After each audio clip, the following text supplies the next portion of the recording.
Bonjour à tous et bienvenue dans la 4e vidéo de notre série dédiée à la santé mentale. Saviez-vous que nos émotions peuvent être des indicateurs puissants de notre état de santé mentale? C'est un aspect que nous allons explorer en profondeur aujourd'hui. Dans nos vidéos précédentes, nous avons exploré les différents aspects de la santé mentale, émotionnelle, psychologique et sociale. Nous avons discuté des troubles mentaux spécifiques et des stratégies pour soutenir le bien-être mental. Si vous n'avez pas encore visionné ces vidéos, je vous invite à le faire. Vous trouverez le lien vers la playlist dans la description de cette vidéo. Aujourd'hui, nous allons plonger dans le monde des émotions, un élément clé de notre santé mentale. Comprendre nos émotions est essentiel non seulement pour notre bien-être, mais aussi pour interpréter et évaluer notre être, notre environnement et nos relations interpersonnelles. Au programme, nous définirons ce qu'est la santé mentale, démystifierons certaines idées fausses sur les émotions et leur rôle, distinguerons la santé émotionnelle de la santé mentale et explorons des stratégies de gestion émotionnelle. Chacun de ces points est crucial pour apprendre à gérer nos émotions de manière saine et constructive. Je vous invite à partager vos expériences et réflexions sur les émotions dans les commentaires tout au long de cette vidéo. Ensemble, approfondissons notre compréhension de ce sujet fascinant. Partie 1. Introduction approfondie aux émotions. Commencions sans plus attendre notre exploration approfondie des émotions et de leur impact crucial sur notre santé mentale. Plongeons dans un domaine qui, bien que souvent incompris, demeure fondamental pour notre bien-être global. Pourquoi est-il si important de comprendre nos émotions? Les émotions sont les fenêtres de notre âme. Elles reflètent notre état intérieur et influencent profondément nos pensées, nos comportements et nos interactions. Mais au-delà de cette influence personnelle, les émotions jouent un rôle déterminant dans notre santé mentale globale. À ce propos, considérons quelques faits révélateurs. Selon l'Organisation mondiale de la santé, la première année de la pandémie de Covid-19 a vu une augmentation massive de 25% des cas d'anxiété et de dépression dans le monde. Cette statistique alarmante met en lumière l'impact profond des événements mondiaux et personnels sur notre santé émotionnelle et mentale. De plus, les troubles mentaux, caractérisés par des altérations de la pensée, de la régulation des émotions ou du comportement, touchent un nombre considérable de personnes. Malheureusement, beaucoup n'ont pas accès à des soins efficaces, soulignant l'urgence de mieux comprendre et gérer nos émotions. L'importance de la santé mentale est également soulignée dès le développement des enfants et des adolescents, comme le montre l'Institut de la statistique du Québec. Cela indique que la compréhension et la gestion des émotions sont cruciales à tous et à tous les stades de la vie. Enfin, une étude de Statistique du Canada révèle que la perception de la santé mentale a évolué durant la pandémie, mettant en évidence l'importance de la prise de conscience et de la compréhension des émotions dans la gestion de la santé mentale. Maintenant, faisons le lien entre ces données et notre expérience corporelle des émotions. Comment ces émotions se manifestent-elles physiquement en nous? Il est important de comprendre que les émotions ne se limitent pas à notre esprit. Elles ont un impact direct et tangible sur notre corps. Par exemple, lorsque nous ressentons du stress ou de l'anxiété, notre corps réagit en déclenchant la réponse lutte ou fuite, libérant des hormones comme l'adrénaline et le cortisol. Ces hormones augmentent notre rythme cardiaque, notre tension artérielle et modifient notre système immunitaire. C'est une réaction naturelle et utile à court terme, mais si elle persiste, elle peut conduire à des problèmes de santé chroniques comme les maladies cardiaques ou des troubles digestifs. De même, des émotions positives comme la joie et la gratitude peuvent avoir des effets bénéfiques sur notre santé physique. Elles peuvent par exemple réduire notre tension artérielle, améliorer notre système immunitaire et même augmenter notre espérance de vie. Pour illustrer cela, je me souviens d'une période où j'étais submergée par le stress et l'anxiété. Mon corps réagissait par des maux de tête fréquents et une fatigue constante. Ce n'est qu'en apprenant à gérer mes émotions que j'ai pu retrouver un équilibre et une meilleure santé mentale. Et aussi une meilleure santé physique. Cette connexion bidirectionnelle entre les émotions et le corps souligne l'importance d'une approche holistique de la santé. En prenant soin de notre santé émotionnelle, nous contribuons également à notre bien-être physique. Cela nous amène à reconnaître que pour être véritablement en bonne santé, nous devons prendre en compte à la fois notre esprit et notre corps. Dans les prochaines parties de cette vidéo, nous explorons plus en détail comment nos émotions influencent notre santé physique et comment, en gérant mieux nos émotions, nous pouvons améliorer notre santé globale. Partie 2. Définition et type d'émotions. Abordons les émotions primaires et secondaires essentielles pour comprendre nos réactions émotionnelles et leur influence sur notre expérience du monde. Les émotions primaires sont des réactions instinctives et universelles à des stimuli spécifiques, identifiés par Paul Ekman. Elles comprennent la joie, la tristesse, la peur, la colère, la surprise et le dégoût. Ces émotions fondamentales se manifestent dès le plus jeune âge et sont universellement reconnaissables. Par exemple, la joie immédiate d'un enfant recevant un cadeau est une émotion primaire, visible à travers son langage corporel et ses expressions, et commune à tous. Les émotions secondaires plus complexes résultent de notre réflexion sur nos sentiments. La jalousie, par exemple, peut mélanger colère, peur et tristesse, influencée par nos expériences et croyances personnelles. Imaginons une personne envieuse du succès d'un collègue, ressentant une peur de l'échec, une tristesse liée à ses insécurités et une colère pour ne pas avoir atteint ses objectifs. Ces exemples illustrent la manifestation des émotions primaires et secondaires de notre quotidien et leur interprétation variable selon les individus. En les comprenant, nous naviguons mieux dans notre monde émotionnel et interagissons plus consciemment avec autrui. Partie 3. Lien entre émotions et santé mentale. Le lien entre nos émotions et notre santé mentale est à la fois complexe et significatif. Comprendre et gérer ce lien est vital pour notre bien-être. Impact des émotions sur la santé mentale. Les émotions, positives ou négatives, influencent grandement notre santé mentale. Les émotions négatives persistantes peuvent conduire à des troubles comme la dépression et l'anxiété, tandis que les émotions positives renforcent notre résilience. Les émotions agissent comme des indicateurs de notre état d'âme, et leur gestion nous permet de choisir consciemment la signification à attribuer aux événements. Face à un deuil, la tristesse peut mener à la dépression. Cependant, avec le temps, l'acceptation et la gratitude pour les moments passés peuvent transformer cette expérience. Choisir entre des interprétations négatives ou positives de cet événement est crucial, sachant que chaque choix a des répercussions sur notre santé mentale. Gestion des émotions pour une santé mentale équilibrée.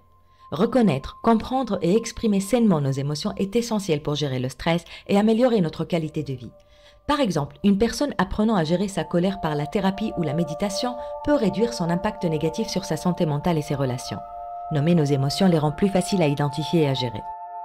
Le pouvoir de la conscience émotionnelle. Devenir conscient de nos émotions et de leurs effets est une étape clé pour améliorer notre santé mentale. Comprendre l'origine de nos émotions nous donne les outils nécessaires pour gérer notre bien-être émotionnel. En résumé, cette exploration du lien entre émotions et santé mentale souligne l'importance de gérer nos émotions pour notre bien-être global. Partie 4. Techniques de gestion des émotions. Explorons ensemble diverses techniques pour gérer nos émotions. Il est important de souligner qu'il n'existe pas de solution unique, mais plutôt une multitude de méthodes subjectives et personnelles adaptées à chacun. Avant de commencer, je vous rappelle que la 3e vidéo de ma série sur la santé mentale dédiée aux stratégies de gestion et de soutien pour la santé mentale approfondit ces techniques. Je vous invite à la visionner pour en savoir plus. Le lien est disponible dans la description. Voici 4 méthodes de gestion des émotions. 1. Thérapie. Qu'elle soit cognitive, comportementale, psychodynamique ou autre, la thérapie offre un espace sécurisé pour explorer et comprendre nos émotions, identifier les causes de nos réactions émotionnelles et développer des stratégies de gestion. 2. Méditation. La méditation, notamment de pleine conscience, nous enseigne à observer nos émotions sans jugement, nous permettant de les reconnaître et de les accepter, atténuant ainsi leur impact négatif. 3. Art-thérapie. Utilisant la création artistique pour l'expression émotionnelle, l'art-thérapie permet d'exprimer des émotions difficiles à verbaliser à travers la peinture, le dessin ou le modelage. 4. Activité physique. L'exercice physique tel que la marche, le yoga ou la danse libère des endorphines, améliorant l'humeur et réduisant le stress. Et voici 4 exercices pratiques pour la gestion des émotions. Premier, respiration consciente. Concentrez-vous sur votre respiration.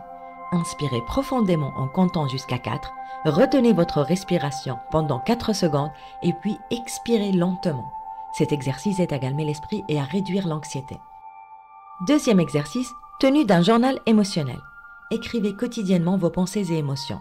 Cela permet de traiter efficacement vos sentiments et de réfléchir sur les moyens de les gérer. Troisième exercice, technique de grounding. Lorsque vous vous sentez submergé, utilisez vos sens pour revenir au moment présent. Nommez 5 choses que vous pouvez voir, 4 que vous pouvez toucher, 3 que vous pouvez entendre, 2 que vous pouvez sentir et 1 que vous pouvez goûter. Quatrième exercice, visualisation positive. Imaginez un lieu ou une situation apaisante. Concentrez-vous sur les détails de cette image pour laisser les sensations positives vous envahir. En intégrant ces techniques et exercices dans votre quotidien, vous développez une meilleure maîtrise de vos émotions et améliorez votre bien-être mental. La gestion des émotions est un processus continu. Il est crucial de trouver les méthodes qui vous conviennent. Dans la description de cette vidéo, vous trouverez le lien pour télécharger 2 workbooks gratuits avec 2 guides et des exercices pratiques.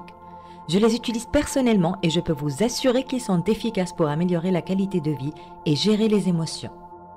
Partie 5. Encouragement à l'action et à la réflexion. Le meilleur outil contre les émotions négatives et déconstructives, comme j'aime les appeler, est la connaissance, qui passe par la prise de conscience, la compréhension, l'application constante. C'est pourquoi j'ai voulu dédier cette section à la réflexion profonde d'une part et vous proposer des ressources complémentaires pour enrichir votre parcours vers une meilleure compréhension et gestion de vos émotions de l'autre. Je vous invite à prendre du temps pour répondre à ces questions de réflexion. Quelles émotions ressentez-vous le plus fréquemment et comment influencent-elles votre quotidien? Pensez à un moment récent où vous avez géré une émotion difficile avec succès. Qu'avez-vous appris de cette expérience? Y a-t-il des émotions que vous trouvez particulièrement difficiles à exprimer ou à gérer? Lesquelles et pourquoi? Comment vos interactions avec les autres sont-elles affectées par vos états émotionnels? Quelle technique de gestion des émotions souhaitez-vous essayer ou approfondir? Ces questions ont pour finalité de vous aider à explorer votre paysage émotionnel et à reconnaître les domaines où vous pourriez bénéficier d'une attention ou d'une amélioration supplémentaire. Ressources complémentaires.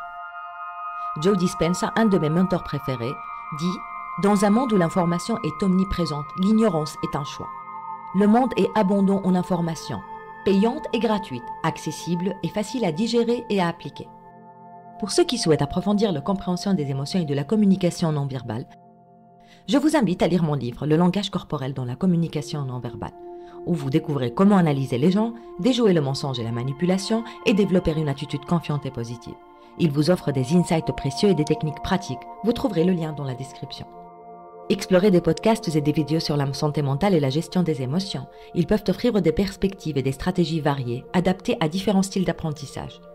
Des plateformes comme YouTube, Spotify, Amazon offrent une riche panoplie de contenus éducatifs, inspirationnels, motivants et pratiques qui peuvent vous guider dans ce voyage de l'exploration et de la familiarisation avec les émotions.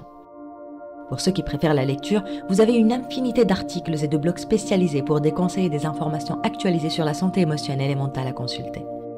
Sans parler des ateliers et webinaires auxquels vous pouvez participer pour approfondir de manière interactive et obtenir des réponses en temps réel à vos questions. En vous engageant activement dans ces ressources et en réfléchissant sur vos propres expériences et émotions, vous pouvez faire des pas significatifs vers une meilleure santé émotionnelle et mentale. N'oubliez pas que le voyage vers la compréhension de soi est continu et chaque pas, petit ou grand, est important. Alors que nous concluons cette vidéo, je souhaite vous laisser avec un message d'espoir et d'encouragement. Chacun d'entre vous détient le pouvoir incroyable de comprendre et de gérer ses émotions. Ce voyage vers la maîtrise émotionnelle peut être exigeant, mais il est extrêmement enrichissant. Chaque pas que vous faites vers une meilleure compréhension de vos émotions vous rapproche d'une vie plus épanouie et sereine. Je vous encourage à mettre en pratique ce que vous avez appris aujourd'hui. Observez comment l'application de ces connaissances transforme vos interactions avec vous-même et avec les autres. Rappelez-vous, le chemin vers la connaissance de soi et la maîtrise émotionnelle est un voyage continu, riche en découvertes et en croissance personnelle. Si vous avez trouvé cette vidéo utile, je vous invite à vous abonner à ma chaîne pour ne pas manquer les prochaines. Vos commentaires sont précieux. Partagez vos réflexions, vos expériences et les techniques qui ont fonctionné pour vous. Si cette vidéo vous a inspiré, n'hésitez pas à la partager avec vos amis et votre famille.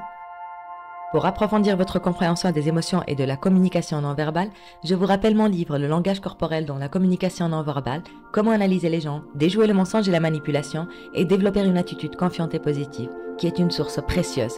Vous y trouverez des insights supplémentaires et des techniques pratiques. Le lien est dans la description ci-dessous. De plus, je vous rappelle que je vous offre 2 workbooks gratuits. Le premier est un guide avec des exercices pratiques pour retrouver votre authenticité et le deuxième est axé sur la gestion de votre santé mentale et émotionnelle. Ces outils sont conçus pour vous aider dans votre parcours de développement personnel.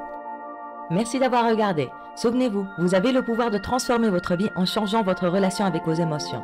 Continuez à explorer, à approfondir et à grandir. Votre voyage vers le bien-être émotionnel ne fait que commencer. Nous sommes le reflet de nos pensées et nos émotions qui façonnent nos croyances, nos habitudes, nos actions et par conséquent nos résultats. Choisir de les comprendre et de les gérer est un pas décisif vers une vie plus épanouie. Bonne journée, bien à vous, Kauter.